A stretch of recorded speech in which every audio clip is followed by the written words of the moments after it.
How lovely is your dwelling place, O Lord of hosts. My soul longs, indeed it faints for the courts of the Lord. My heart and my flesh sing for joy to the living God. In season 1 of the Dwelling Place podcast, this longing took me on a 6-month journey around the UK to dwell with a variety of intentional Christian communities, sharing interviews with community members, leaders and founders along the way. In this second season of the Dwelling Place podcast, I invite you to join me in the US as I occasionally visit intentional Christian communities and share community-related interviews in the midst of my seminary education. In sharing these conversations, exploring the blessings, challenges, and wisdom of intentional Christian communal living, I hope to share glimpses of the transforming presence of the living God and inspire how it is we might be called to contribute to making God's kingdom manifest on earth, enabling people, God's beloved, to experience God's loving dwelling place.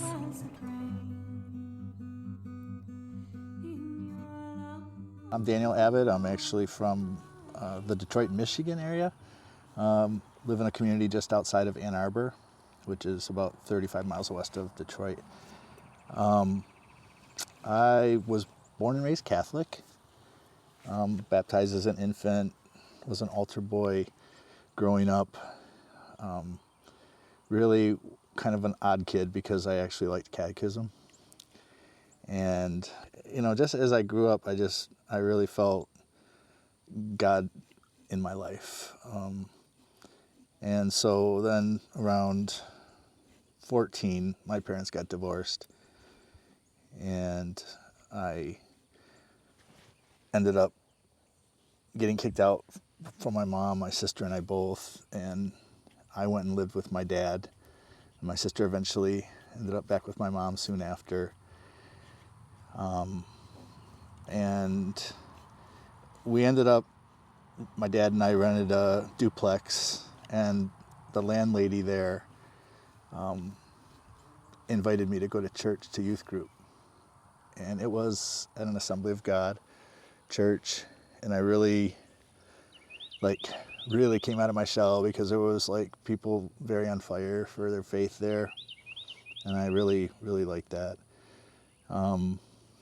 So kind of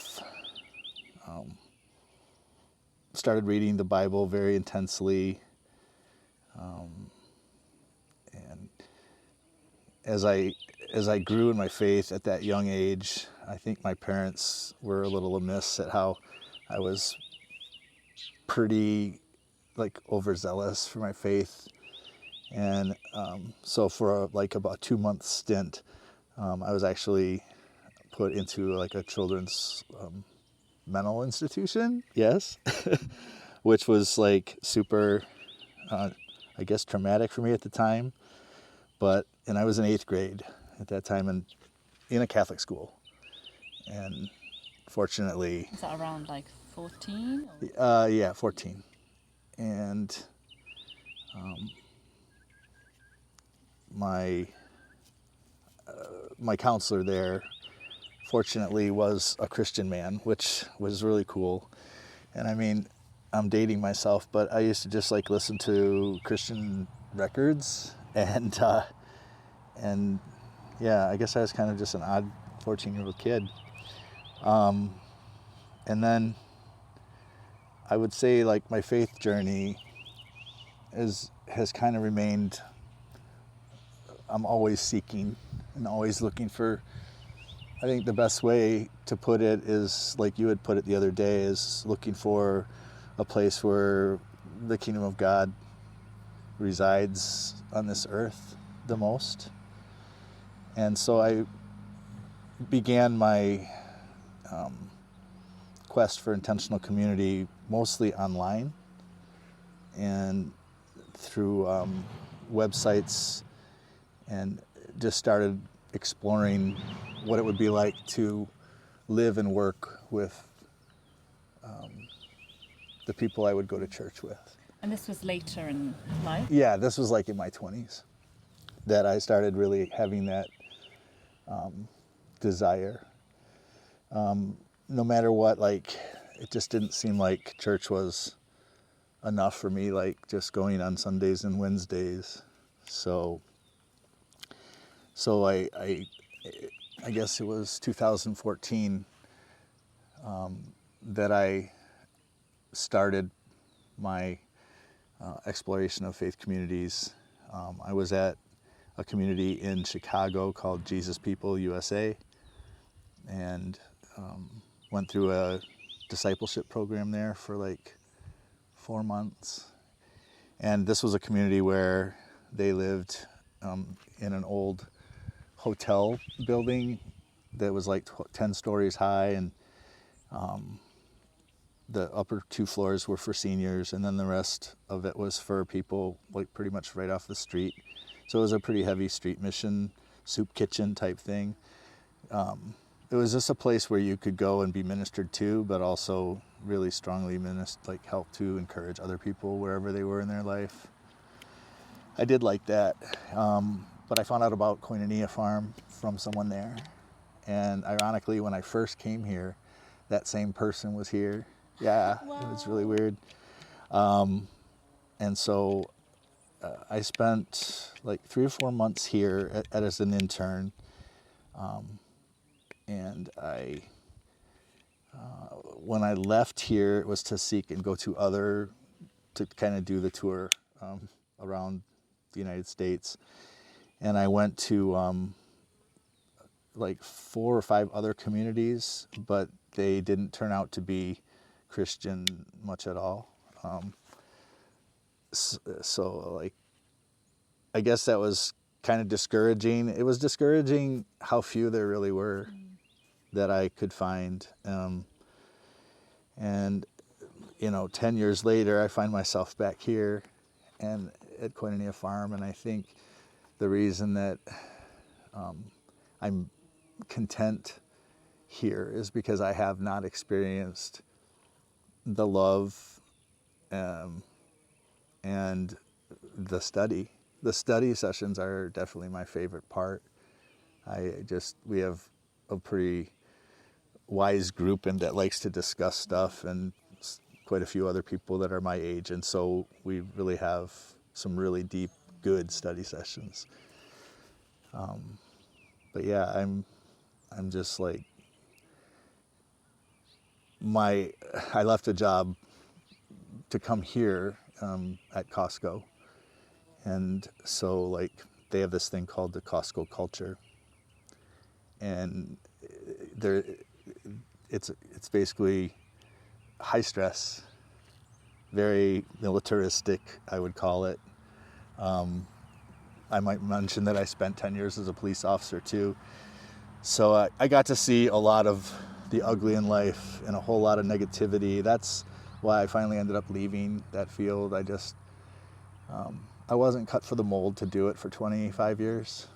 Although I did really appreciate what I learned, and there were some great experiences. But yeah, I'm back here full circle. I think I said it earlier, but like the world has kind of just lost its luster for me, and I feel like I just want to live out the rest of my days helping other people to know Christ more. And this is like a really great place to do that because there's so many visitors here and so much opportunity to meet new people. And they actually come to you. You don't have to go out and, because street evangelism was a small part of what I had done in the past. So I really like that. And I think that everybody that comes here is impacted in some way. Like a seed gets planted in you, and like me, you're back 10 years later. Yeah. So, I don't know what else I should say at the moment, but. And that makes me wonder whether, for me, I think there's something you said about helping people know Christ more, and I feel like there's something about being in a community where like you can bring the kingdom more powerfully as a community than you can as an individual. That's how I personally feel. I feel like there's a culture can be created as a community, whilst it's harder to create a culture. As in, some people have that presence, but there's something about it being held in community where it's like, oh wow. Yeah. Like the whole place feels different.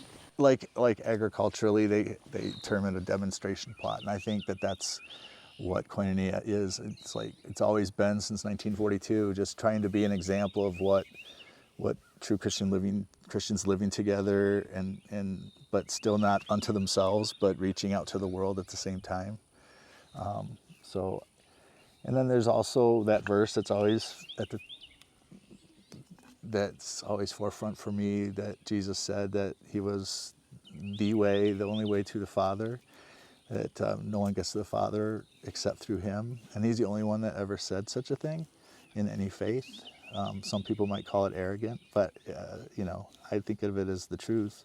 And I think it's so unique that he said that. And so for me, I'm just trying, I told Carolina the other day, I don't want to miss it. I want to seek it with all the days that I have left, and make sure that that I get to the real kingdom of heaven someday. Yeah. And alongside Daniel, we also have Carolina here whilst we sit in the shade by the chapel after having cut back thorns away from the blueberries. And you have a different story about how you got to Koinonia, so would you mind sharing your story of how you got here? It's not as touching, I guess, as Daniel's story. But every story is touching in its own ways. Yeah, I guess so. I'm from Virginia Beach, Virginia, so a little bit of ways from here. I grew up in the church, but non-denominational and not super. I wasn't as, I don't know if I sought out spiritual growth as much as you did as a young person. But I did have a curiosity, I guess, growing up. And I guess what brought me here was I graduated from college a little over a year ago, and I was looking for the next step, and I was specifically searching for an internship and in sustainable agriculture. And then I thought, well, it might be cool if I could combine ministry with agriculture and help people in that way. And so I searched that in Google, and Koinonia came up. I was really not sure, just based on the website, if I should apply at all. It didn't seem, it wasn't super advertised, and the website looked kind of old, and it was not at all what I was, I don't know what intrigued me about it, intrigued me to apply, because it wasn't really at all what I had been looking at. And I had almost submitted an application to this other internship. I got the application already, and I was about to submit my video and it was a pretty well-known farm, but I ended up I happened one day to look up at reviews from other people who had interned there, and they just were not happy. So then I got all upset, because I was like, this would have been perfect, but now I don't have a plan. And then I came across Koinonia, and I sat with that idea for a week or two, and then this one Sunday, just offhandedly, my pastor mentioned a little farm in Georgia called Koinonia, and I was like there's no way that's not a sign. So I took that as a sign that I should apply, and I got accepted into the internship, and it was a 4-month seasonal internship, which Daniel's doing right now. And so that was September, and then I reapplied to stay an extra year, so I'm here until January now.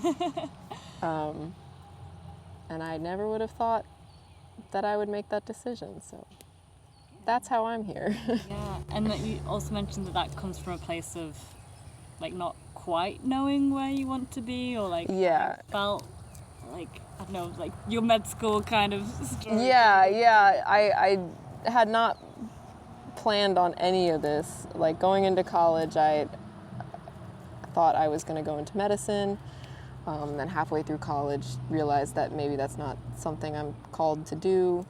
And so I really had no idea how I wanted to proceed after college. I didn't know. I still don't really know what my gifts are, how God wants to use me. So the end of the internship came.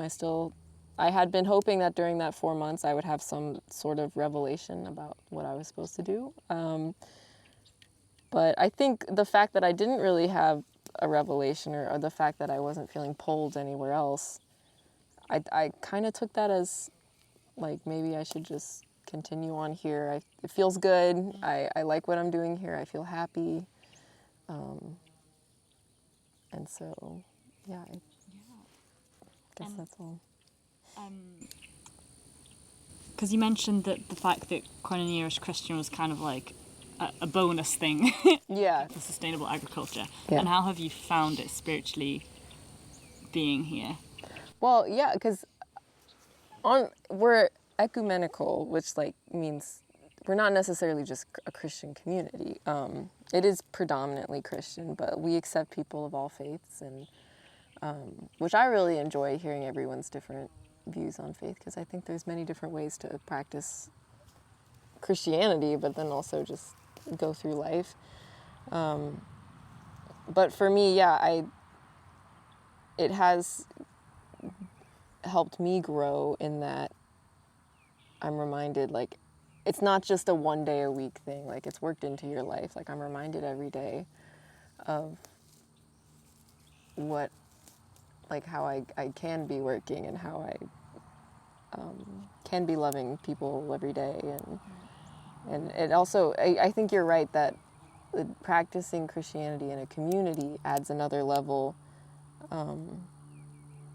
because we just kind of reinforce each other, and it's easier to, I don't know, when you see it reflected in other people, it helps in your own faith as well. And it's not easy always to No. live with people. No, yeah. Yeah, so like my faith gets challenged, maybe you get offended by something really small, or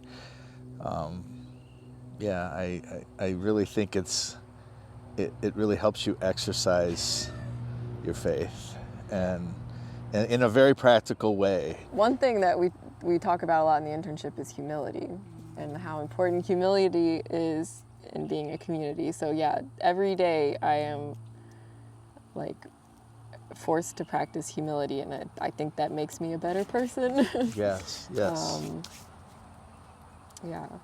I feel like community is like a great testing ground for personal growth. Yes. Because you're always absolutely. like so intimate with people, Yeah.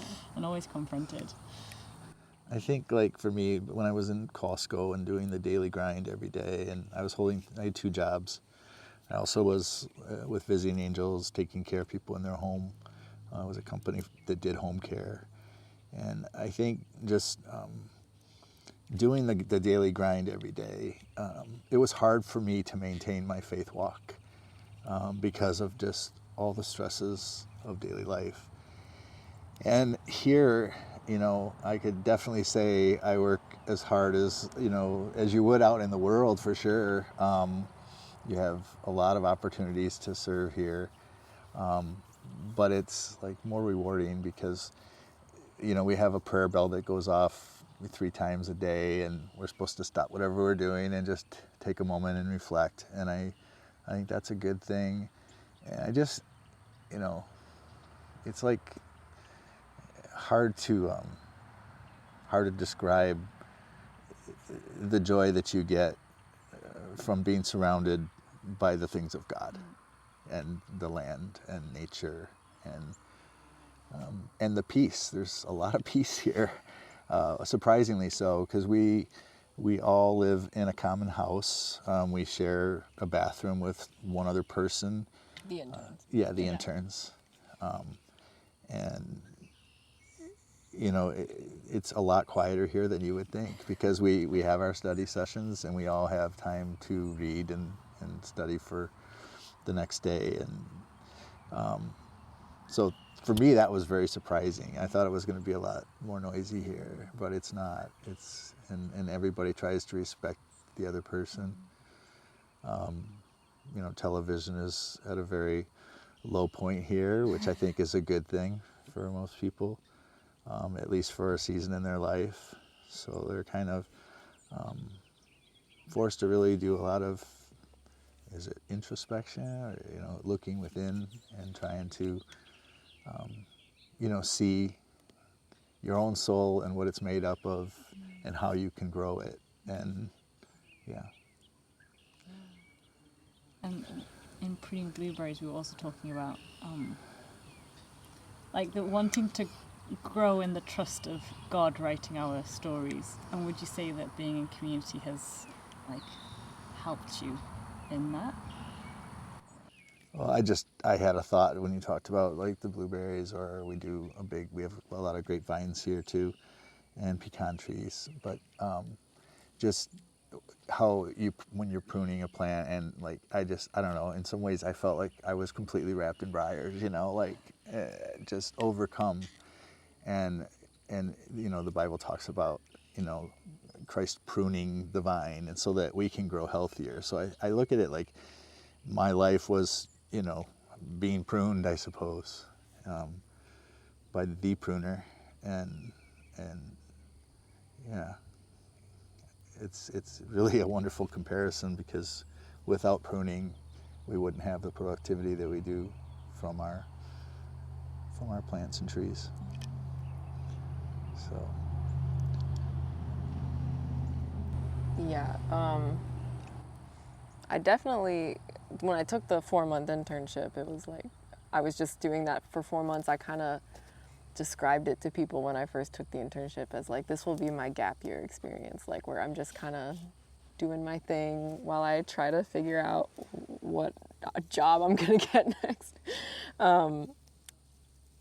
Because like all of my friends were, you know, like one of them is now manages the social media account for a NASCAR racer. Like another one is like in a fellows research program at Duke, and then another one is at PA school. So I was just feeling very underachieving, I guess, in taking a job on a little farm no one's heard about and living in a Christian community. Like it sounds kind of hippie and cult-like to like people in the normal world.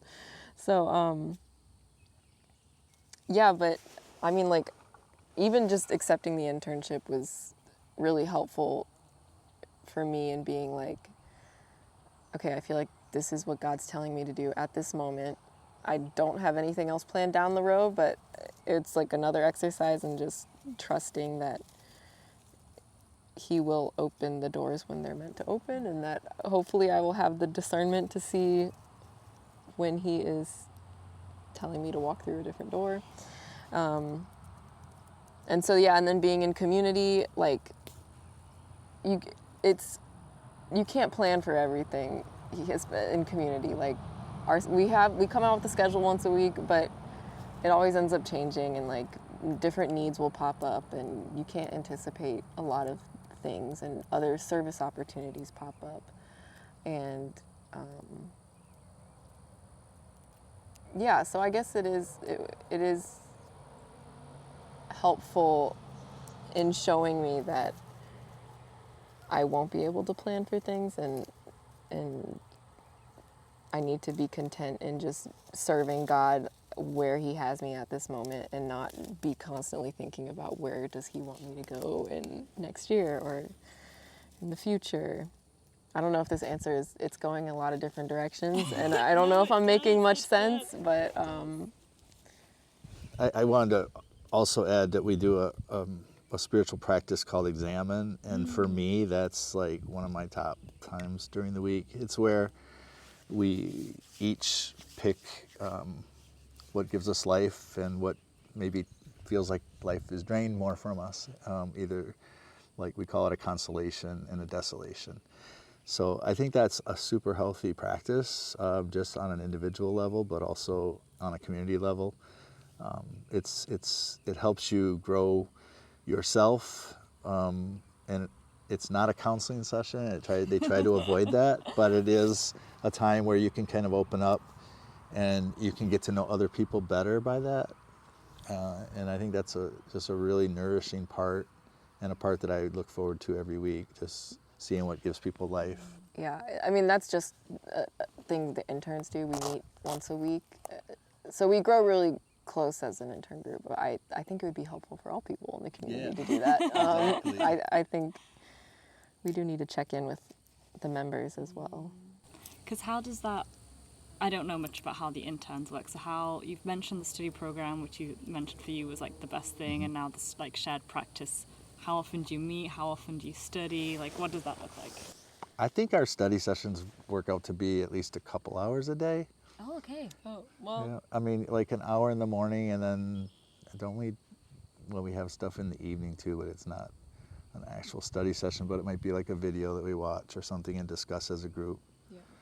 It also varies with the group you're with, the intern group you're with. So my group was a little smaller than theirs in the fall, and we were not a super talkative group, so like our study sessions, our discussions weren't as long or intense as theirs probably is. And it also depends on, like, some weeks you might have a lot of study sessions, and then some weeks you might not have as many because Bren's gone or Elizabeth.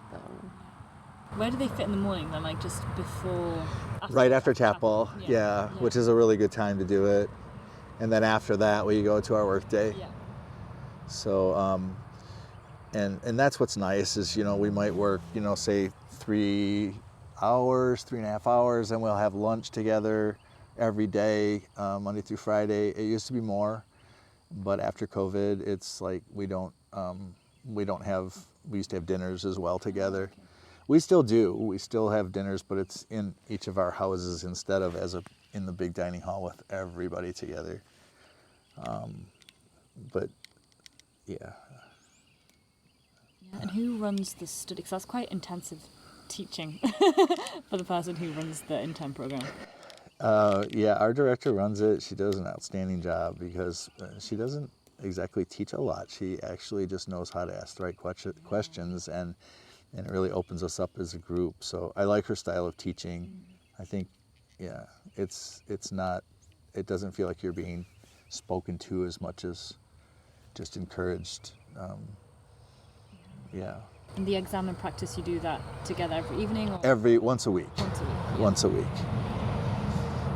And I see you mentioned this briefly, but kind of studying, what do you study? Well, we've been studying the founder, Clarence Jordan's book, The Cotton Patch Evidence, which is basically the demonstration plot that he wanted to make to show the kingdom of God on the earth, and how that all went, and the persecution that we got from like Ku Klux Klan members back in the day, and the rich history that's here. But yeah, we also, like you say, occasionally we just had a study on the kingdom of God, which is a very rich and deep topic, but that was like one of my favorite things so far. It was just, it was done well, and there was good class participation, and we had a dinner that we shared together, and then we did that. So yeah, there's opportunities to grow both study-wise and just practically, like relationship-wise, like more than anywhere that I've experienced, really.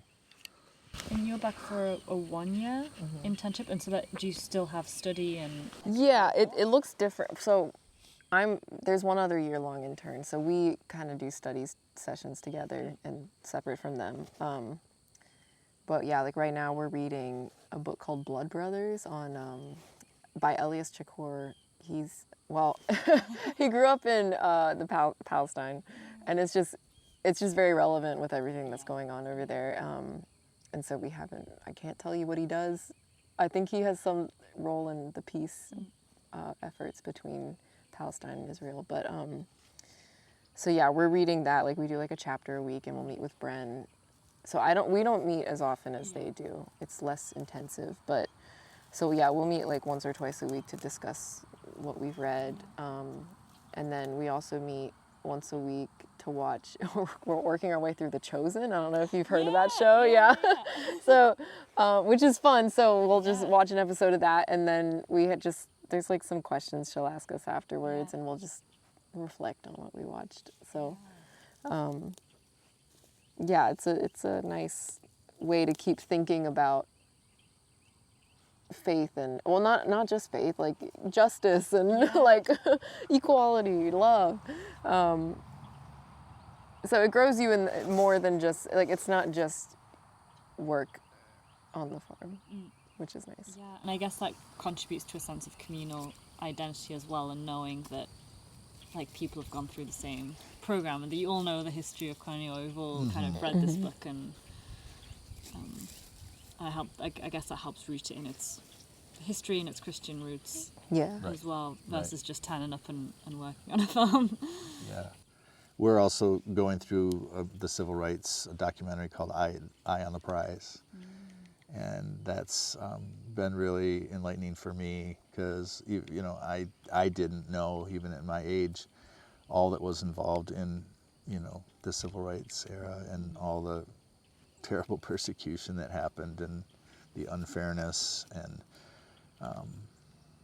yeah, it's been very eye-opening. I think most people would be shocked to hear all the stuff that we went through as a country in that respect. But yeah.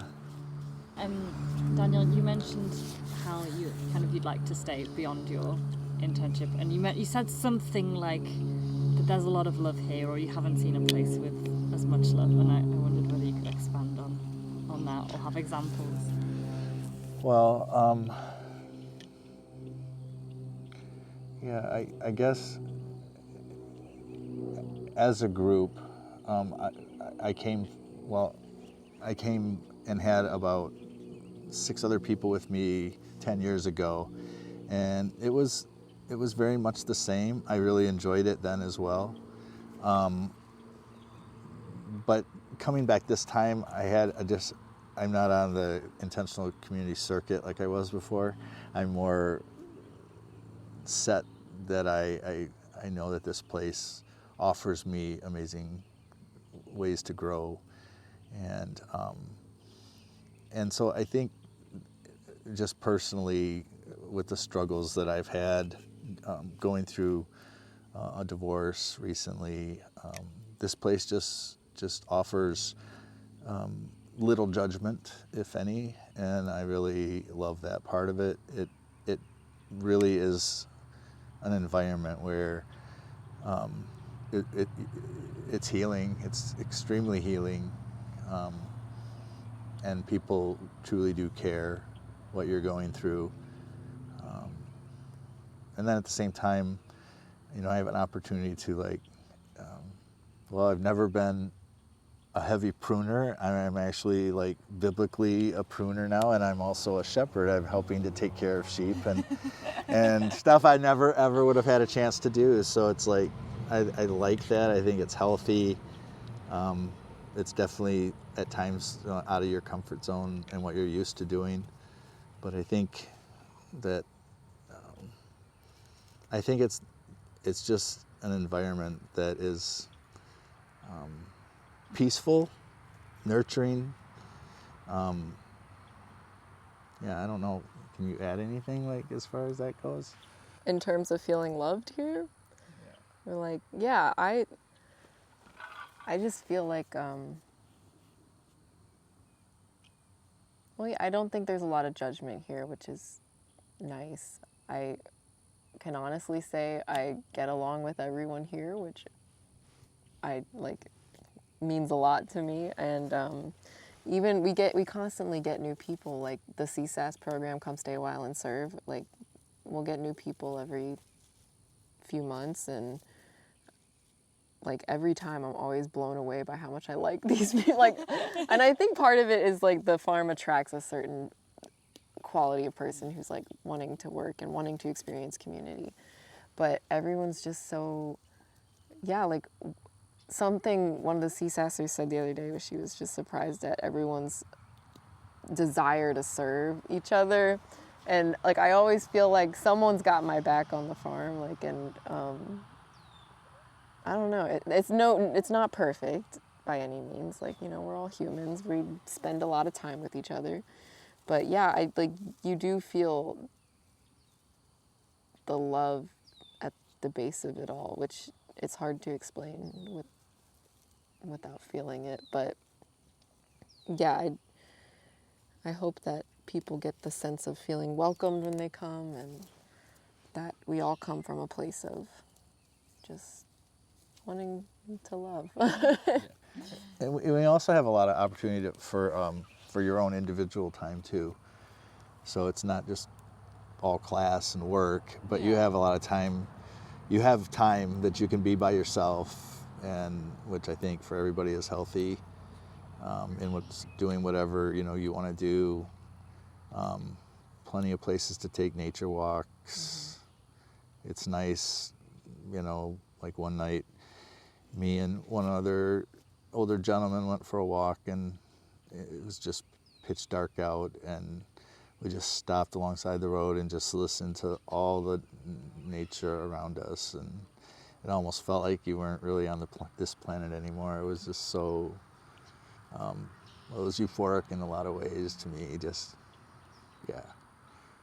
This is like somewhat related, but maybe not. I don't know. You can tell me after.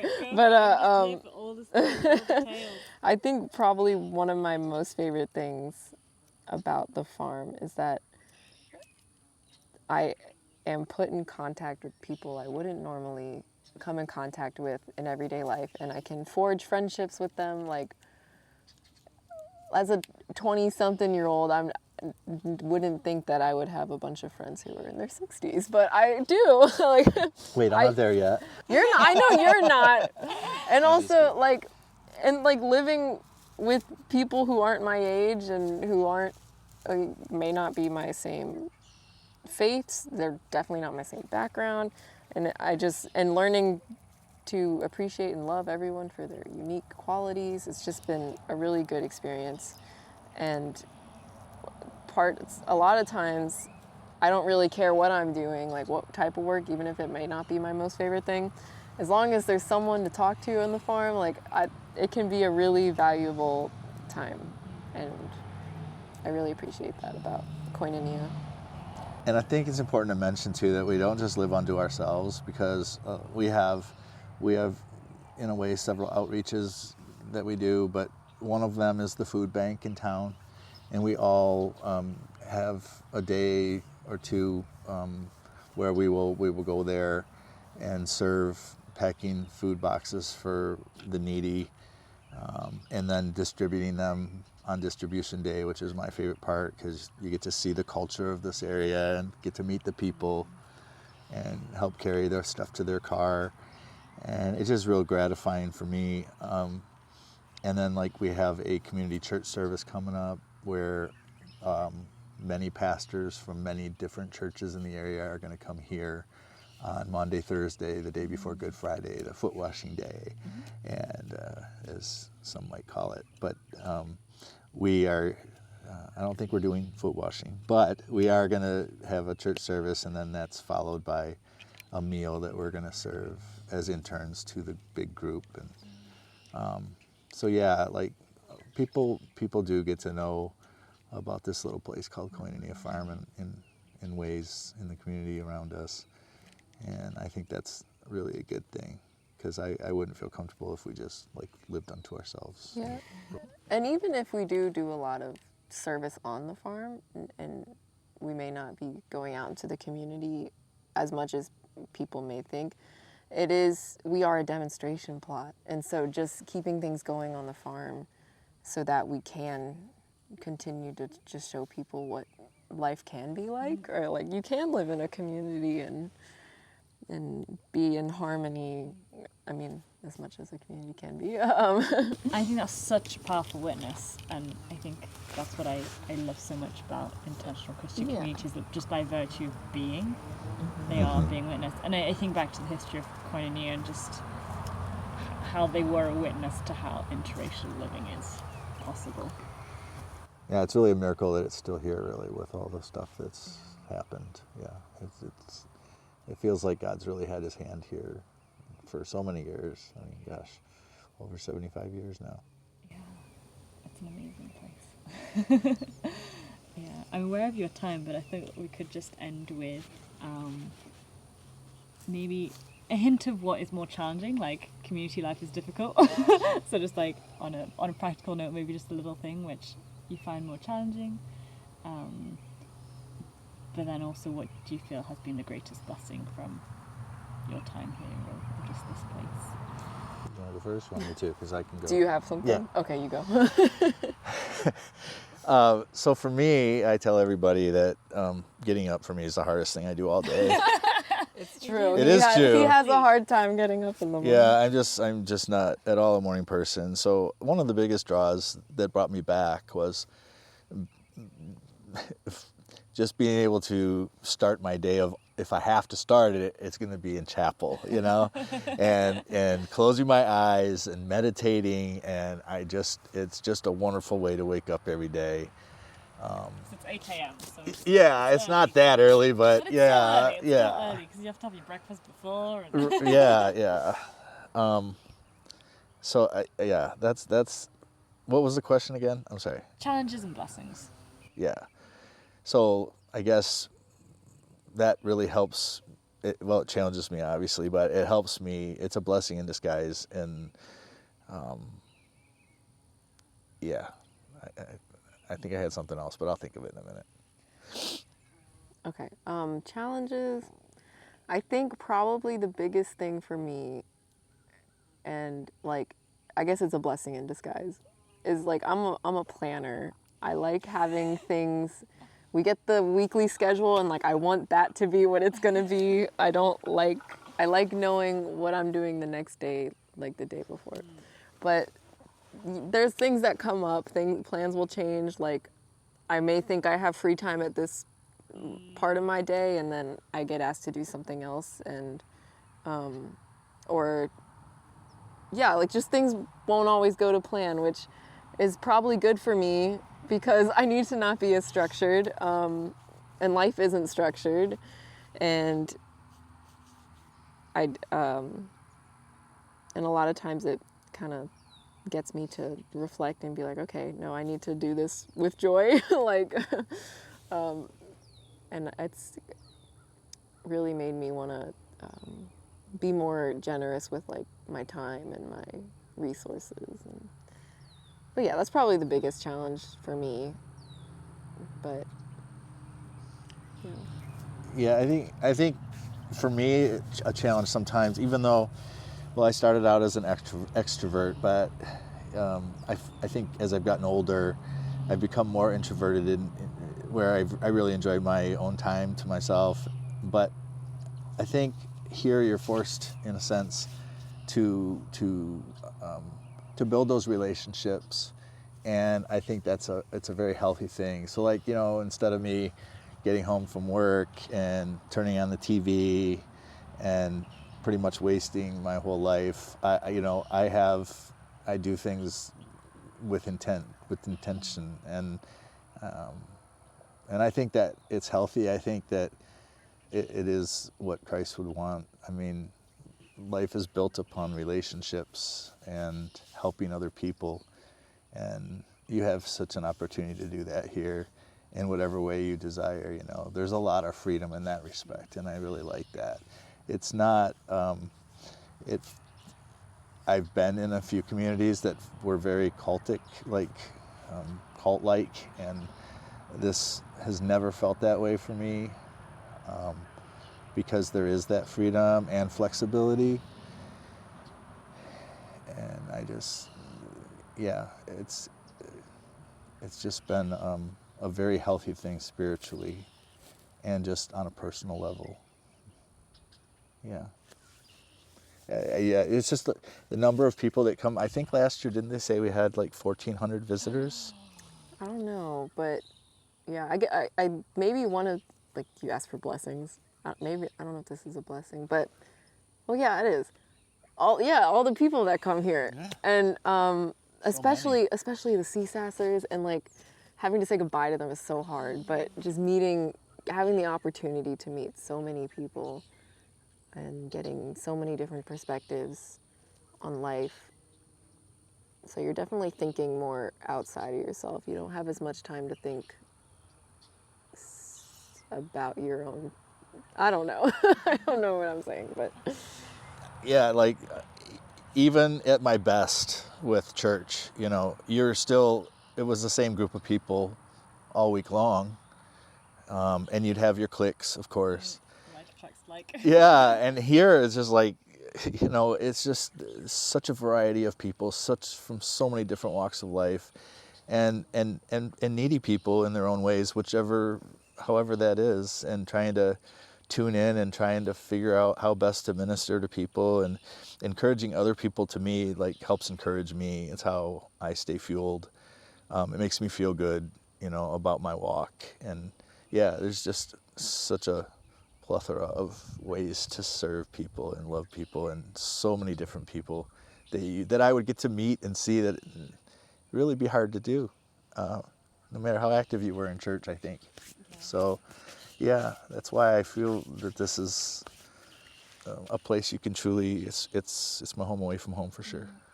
Yeah. And I second that. Yeah, yeah, and I mean, I'm at a point now where I think I don't know what the future holds, but I do know that I'm looking at serving here for quite a while if I'm able to, and looking forward to the millions, not millions, but the hundreds of people I'm going to still meet in my life, Lord willing. And yeah, just really good at building relationships and keeping in touch with people even when they leave the farm and stuff. So yeah, it's very reassuring and feels super healthy, and yeah.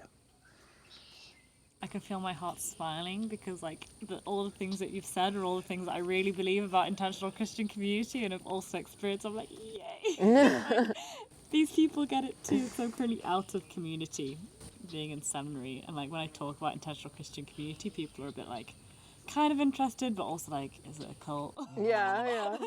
And so it's so nice to be in a community and be with people who like fully get it and have articulated it so beautifully. Yeah, for sure. Yeah, so yeah, I can feel my heart be like, yay!